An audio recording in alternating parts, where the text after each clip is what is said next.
You're listening to Andy Tijou on Epsom Hospital Radio. I'm joined now by our anonymous fictitious MP to talk about some of the hot topics happening in the world at the moment. The media industry has been under the spotlight lately due to phone hacking. What do you think should happen to the press?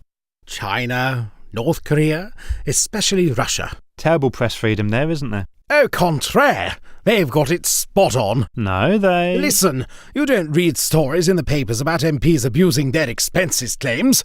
This is a stressful job. You have no idea of the amount of work we do.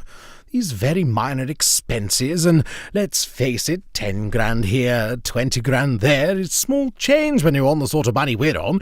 It keeps us working hard for the country's benefit. Take this afternoon, for instance. I've got to do lunch with Peter Stringfellow so he can lobby on me entertainment laws in Soho. That's a half-hour journey in the back of the Jag, then a 3-hour meal with fine wine, champagne, and his entertainers. That really raises the blood pressure. Yeah, I can guess where too. Well, now, in a free press, this sort of thing could be taken in the wrong way, but this is how the business world works in the UK. Many of my good friends, people I've known since uni, close business deals in venues like the Peppermint Rhinoceros, or whatever it's called. Things like this have helped the UK's economy become as healthy as it is today. You must be joking. Well, getting back to the news. People don't need stories about us or the state of the economy.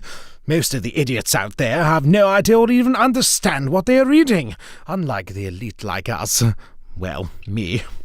The British public would much rather read stories about a goat that looks like Elvis than about my new helipad, for which I'm still waiting approval. If we control the press, we can ensure that the public gets the stories they understand. I personally pledge that every newspaper would have a page 3 girl. What's not to like? What about papers that expose stories about football players having affairs? Players are paid to score. They spend their money in bars and on getting the young slappers they meet on nights out to keep quiet. It's a far better redistribution of wealth than taxation. I only pay 2% tax, but I spend far more on maintaining my mistress, for instance. And I get more enjoyment out of it than giving money to the Treasury too. And what about the hacking of Millie Dowler's phone? Now, that was bad. Well, I'm glad you agree with a normal point of view at last. Yes, we lost some good advisors over that one.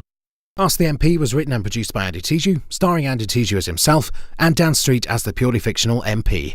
Though there may be similarities to the past and current events and people, the MP is purely fictitious, and is not based on any particular person or political party.